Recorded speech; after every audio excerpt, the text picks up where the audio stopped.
Hello and welcome to a special edition of the short Vort on Parshas Bamidbar.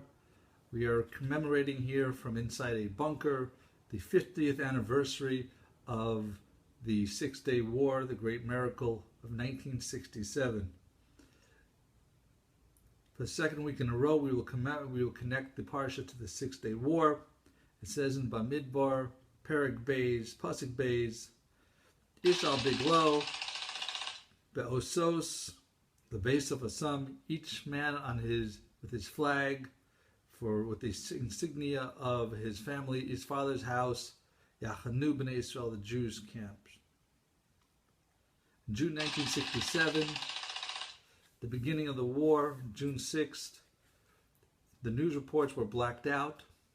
All you could hear was the reports from the enemies, from the Syrians and the Egyptians, claiming great victories. And that's what the Jews heard. They didn't want to give out the information on their positions. So everyone was afraid. They were building mass graves in parks. And one time the paratroopers were in a city in the old city of Yerushalayim nearby, and they had to hide in a shelter in a bunker. They hid with other people there, and this one lady, everybody was a little bit nervous and giving up hope. They're very afraid, and this lady comes over to one of the soldiers and she says, "Excuse me," and she has this satchel in her hand.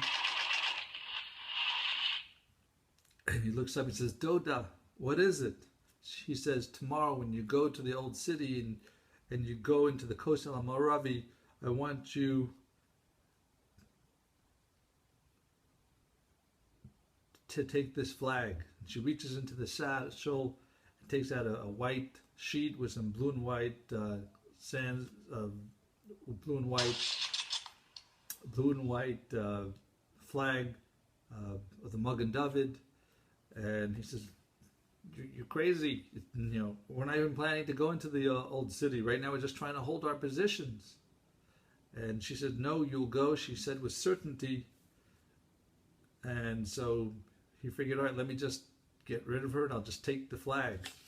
The next day, there was a change of plans as fighting resumed, and they ended up going, and with Moshe Dayan's orders, they went to the old city, and without artillery, these paratroopers were amongst those who captured the city, and in fact, they made it to the Kotel Maravi, and of course, they were excited and emotional and crying, and then this soldier remembered the flag that this woman gave him.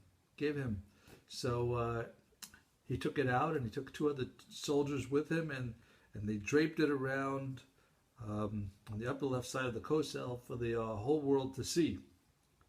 So even in this dark moment, Hashem was guarding us. He never abandons us, even in the worst of times. This is a story based on the Torah Tavlin, second edition, and it concludes with the two kinds of prophecy: one that predicts the future and one that makes the future. May we be zocha to have the bias hagoel b'meher b'yameinu. Thank you for listening. Have a wonderful week and a wonderful Shabbos.